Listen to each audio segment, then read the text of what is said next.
اب سویڈن میں جو کچھ ہوا تھا، ظاہر ہے کہ وہاں کے مسلمان اور پوری دنیا کے مسلمان ان کے دل زخمی ہیں. سرکاری سطح پر اس کو روکنے کی بجائے اس کو پروموٹ کیا گیا، اس کو عدالت سے اجازت دی گئی، اور اس کے مقابلے میں ایک مسلمان نوجوان نے عدالت سے باقاعدہ اجازت لے لی کہ میں بائبل کو جلانا چاہتا ہوں. اس کو باقاعدہ اجازت مل گئی، لیکن اس نے پوری دنیا کے سامنے یہ ثابت کیا کہ مسلمان ہمیشہ پرامن لوگ ہیں، مسلمان فتنہ و فساد نہیں چاہتے، مسلمان کسی کی دل آزاری نہیں چاہتے. اس نے اس اجازت نامہ لینے کے بعد دنیا کو بتایا کہ مجھے سرکاری اجازت نامہ مل گیا ہے، میں سرکاری سرپرستی میں بائبل کو جلا سکتا ہوں، لیکن میں چونکہ مسلمان ہوں، میں ان محمد الرسول اللہ صلی اللہ علیہ وسلم کو ماننے والا ہوں جنہوں نے اس طرح کی خباثتوں کی کبھی اجازت نہیں دی. تو دیکھیں فتنہ و فساد کرنے والا کون ہے. یہاں بھی اہل سنت میں سے کوئی ایک شخص ایسا بطور مثال، ایک خطیب ایسا پیش نہیں کیا جا سکتا، ایک عالم ایسا پیش نہیں کیا جا سکتا، ایک شیخ الحدیث ایسا پیش نہیں کیا جا سکتا. پورے پاکستان کا اگر آپ جائزہ لے لیں، پورے پاکستان، ایک معتبر عالم ایسا نہیں ہے جس نے اہل بیت میں سے کسی کی شان میں کبھی توہین یا گستاخی کی ہو. ایک عالم ایسا پیش نہیں کر سکتا. تو فتنہ فساد کہاں سے برپا ہوتا ہے؟ اہل بیت نبی کریم صلی اللہ علیہ وسلم کی ازواج مطہرات اور آپ کے دیگر رشتہ دار، جن میں سیدنا علی، سیدہ فاطمہ، حسنین کریمین رضی اللہ عنہم اجمعین بھی شامل ہیں، اور آپ کے دیگر رشتہ دار بھی شامل ہیں. کوئی سنی مسلمان ان کی شان میں گستاخی یا توہین کا سوچ بھی نہیں سکتا.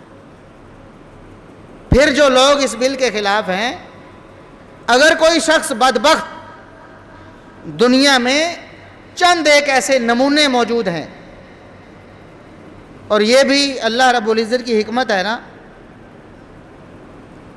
کہ باطل کو بھی تو ان کا چہرہ دکھانا ہوتا ہے، اور وہ چہرہ اسی طرح نظر آ سکتا ہے کہ ایسے چند نمونے پوری دنیا میں چند ایک ہیں، جو کہ سیدنا علی رضی اللہ عنہ، سیدہ فاطمہ رضی اللہ عنہا، حسنین کریمین رضی اللہ عنہم اجمعین کو اہل بیت نہیں مانتے.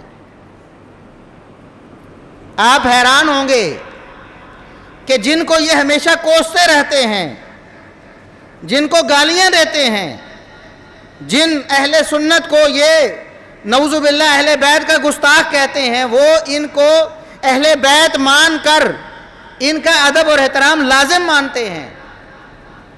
لیکن دوسری طرف ایسے لوگ ہیں، آپ نے سنا ہوگا جاوید احمد غامدی صاحب کا.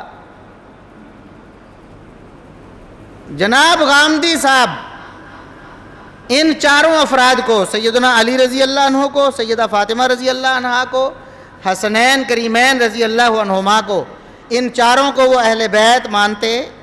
وہ صاف کہتے ہیں کہ بیٹی اہل بیت نہیں ہو سکتی، داماد اہل بیت نہیں ہو سکتا، نواسے اہل بیت نہیں ہو سکتے. ہم سوال کرتے ہیں ان فتنہ و فساد کے پروردہ لوگوں کو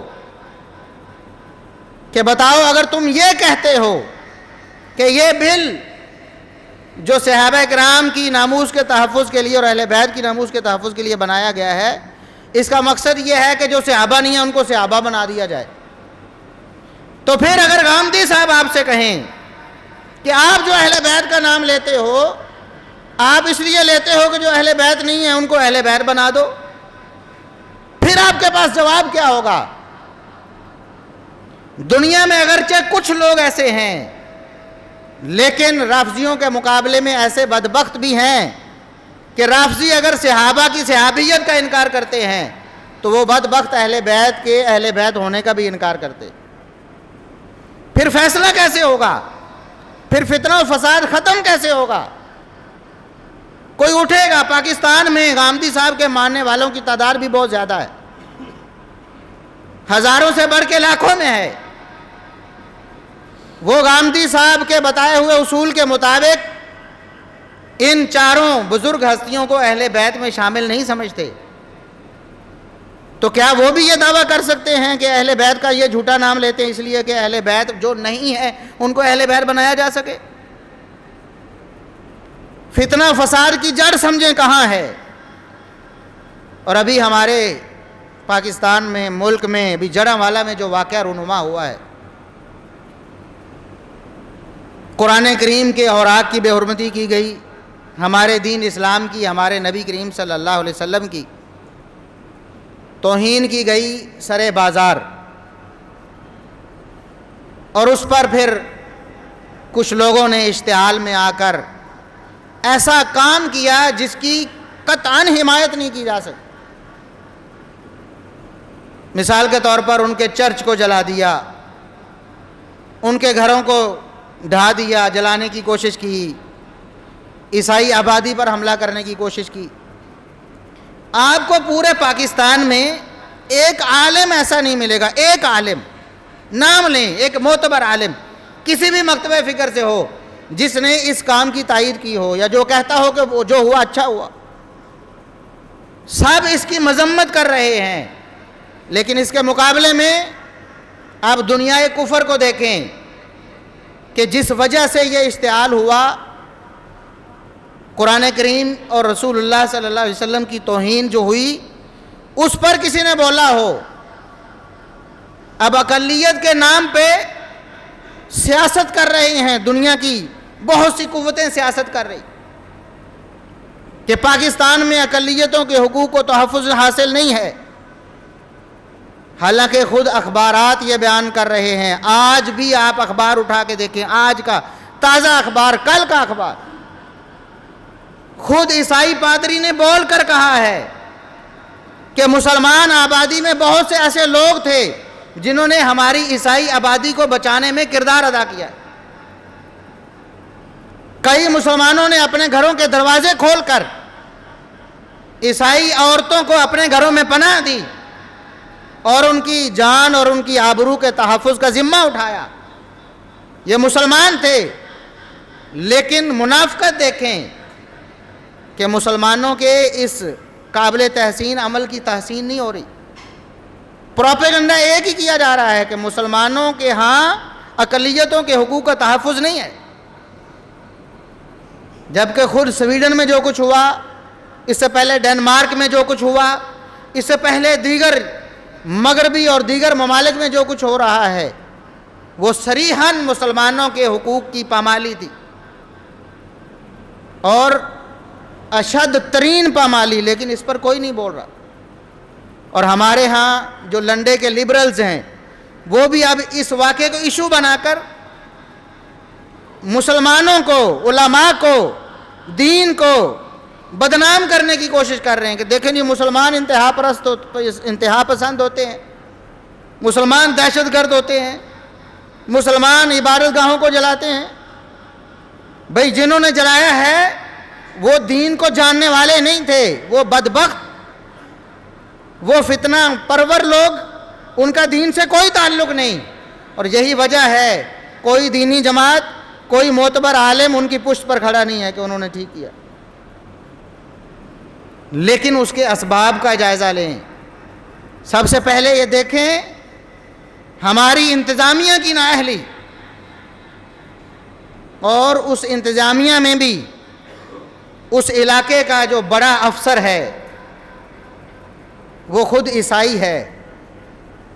ساری دنیا کو پتہ ہے کہ وہ مسیحی برادری سے تعلق رکھنے والا ہے، اور اس نے بجائے ان افراد کو گرفتار کر کے قانون کے کٹہرے میں لانے کے آبادی کو خالی کروایا۔ ہم کہتے ہیں یہ بھی اچھا عمل کیا، اس نے آبادی کو خالی کروا لیا، لوگوں کی جانوں کو محفوظ کیا، اچھا کیا۔ لیکن اتنی بڑی آبادی کو بچانے سے پہلے اگر ان افراد کو پکڑ لیا جاتا جو اس گھناؤنے کام میں ملوث تھے تو میرے خیال میں یہ آسان کام تھا، اس کی نسبت زیادہ آسان تھا، اور اس سے فتنہ و فساد کو روکا جا سکتا تھا۔ ہمارے ہاں ہوتا کیا ہے، پہلے اشتعال دلوایا جاتا ہے، پہلے ایسے مواقع مہیا کیے جاتے ہیں، فتنہ پیدا کیا جاتا ہے، فساد پیدا کیا جاتا ہے، اور اس کے نتیجے میں جب کوئی خرابی آتی ہے تو پھر اس خرابی کو لے کر سارا ایشو بنایا جاتا ہے.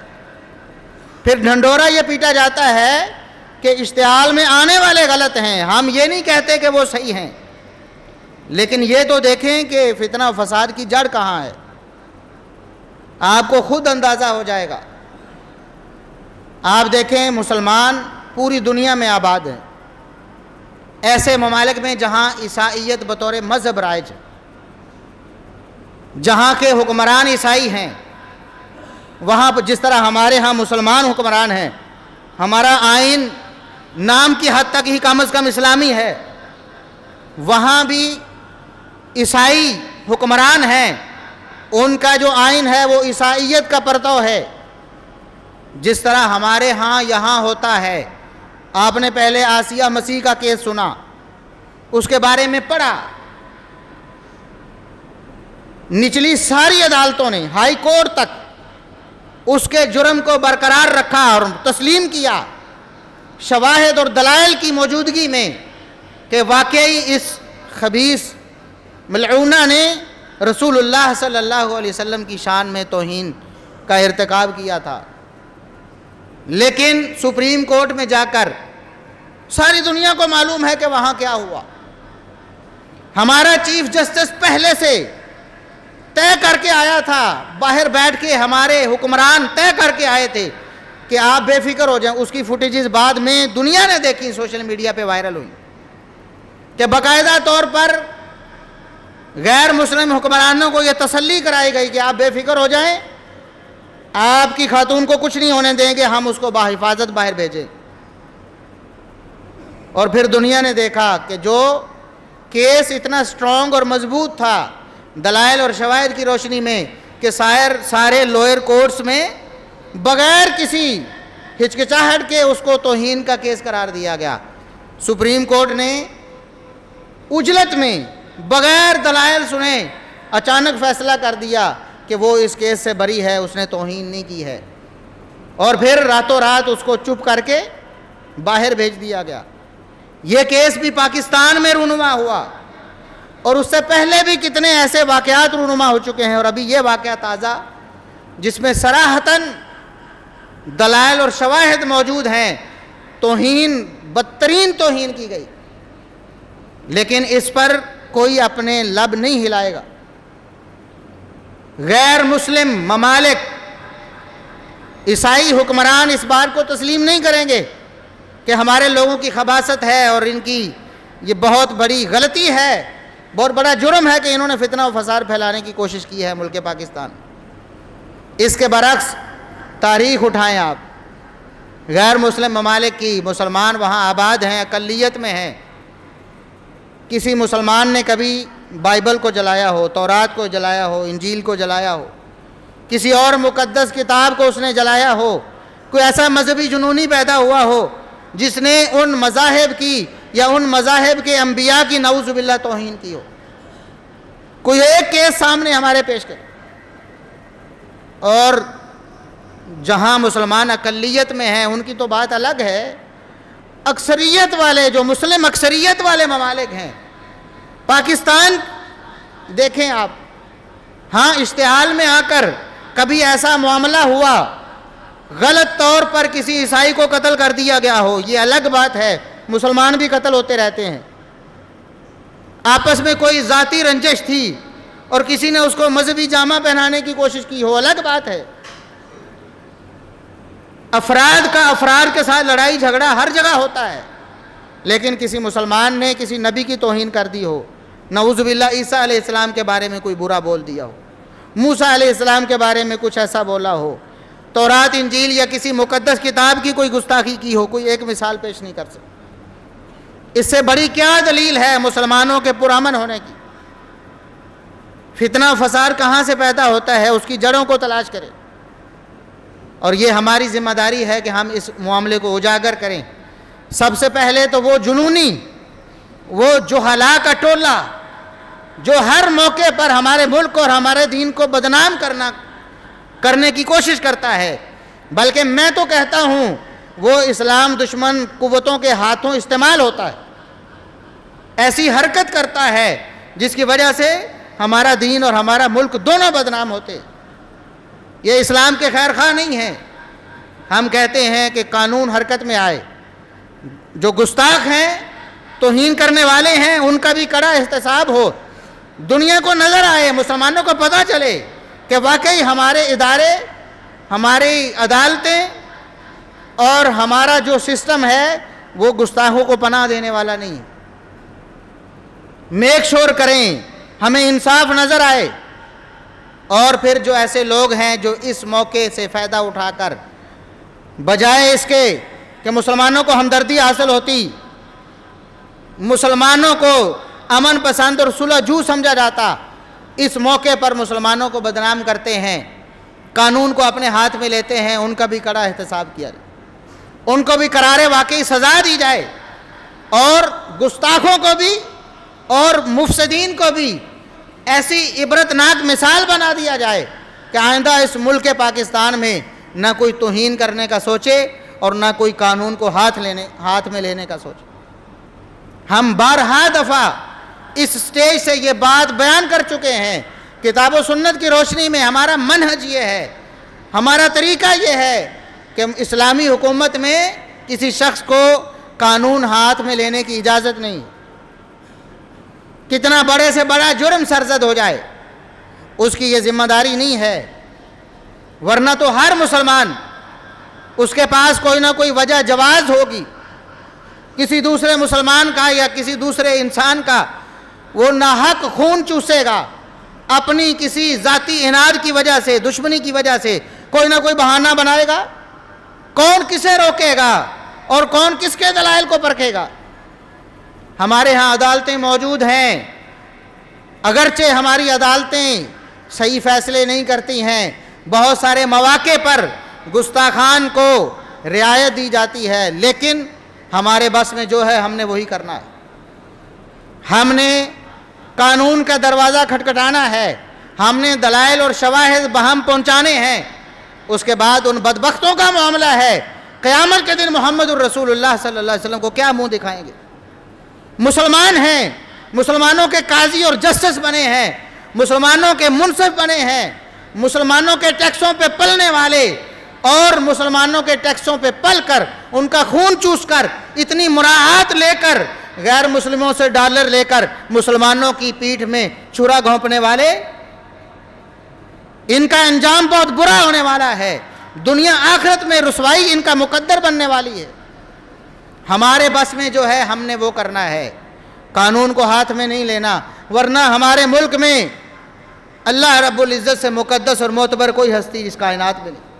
اللہ رب العزت کی توہین گستاخی ہوتی ہے, اللہ رب العزت کے ساتھ شرک کیا جاتا ہے, اللہ رب العزت کے بارے میں ایسے ایسے غلیظ اور برے کلمات ادا کیے جاتے ہیں آپ تصور بھی نہیں کر سکتے. نعوذ باللہ, نعوذ باللہ, گورکھ دندہ تک کہا جاتا ہے, نعوذ باللہ, نعوذ باللہ. ایسے ایسے برے کلمات اللہ رب العزت کے بارے میں. کوئی مسلمان اٹھے اور کہے کہ میں اللہ کی توہین کا بدلہ لینے چلا ہوں. اسی طرح صحابہ کرام رضوان اللہ علیہم اجمعین, اہل بیت, ازواج مطہرات کے بارے میں ایسی ایسی بکواسات ہم سنتے ہیں, پڑھتے ہیں, ہم دیکھتے ہیں. کیا ہر شخص گن اٹھائے اور فیصلہ کرنے چلا جائے؟ نہیں. عوام کے ہاتھ میں اگر قانون دے دیا جائے اس سے اصلاح نہیں ہوگی بلکہ دنگا فساد ہوگا. اس لیے ہم ہمیشہ پرامن رہنے کی دعوت دیتے ہیں اور ہمارا یہی منہج ہے, ہم اسی کی تبلیغ کرتے ہیں. لیکن اس کے ساتھ ساتھ ہم ذمہ داران, جو ہمارے ملک اور ہماری قوم کے ذمہ داران, جن کے ہاتھ میں اللہ نے اقتدار اور اختیار دے دیا ہے, ان کو ہم جھنجھوڑنا چاہتے ہیں کہ آپ اپنی آخرت کو یاد کریں. دنیا سے آپ نے چلے جانا ہے, مر جانا ہے. بڑے بڑے حکمران اور بڑے بڑے مقتدر لوگ اس دنیا میں آئے, فرعون, حامان جیسے, قارون جیسے, دنیا سے جب گئے خالی ہاتھ گئے ہیں. ان کو دنیا کی دولت نے, عہدے, اقتدار نے کوئی فائدہ نہیں دیا. ہمارے اس ملک کی تاریخ اٹھا کے دیکھیں, بڑے بڑے حکمران آئے, آج دنیا سے چلے گئے ہیں, ان کے پلے کیا ہے؟ زیادہ سے زیادہ ان کا کوئی وارث بیٹھا ہے ان کی اس دولت پر جو انہوں نے حرام سے کمائی، جو انہوں نے ملک و قوم اور دین کو بیچ کر کمائی، اس سے مزے اڑانے والے ان کی اولاد اور ان کے خاندان کے لوگ ہیں، وہ اللہ کے ہاں اس کو بھگت رہے ہیں۔ آج کے جو حکمران ہیں، آج کے جو قاضی ہیں، آج کے جو منصف ہیں، آج کے جو اہل اقتدار ہیں، انہوں نے بھی دنیا سے چلے جانا ہے۔ دنیا سے کیا لے کر جائیں گے؟ قرآن سے بے وفائی، محمد الرسول اللہ صلی اللہ علیہ وسلم سے بے وفائی، بے رخی لے کر جائیں گے۔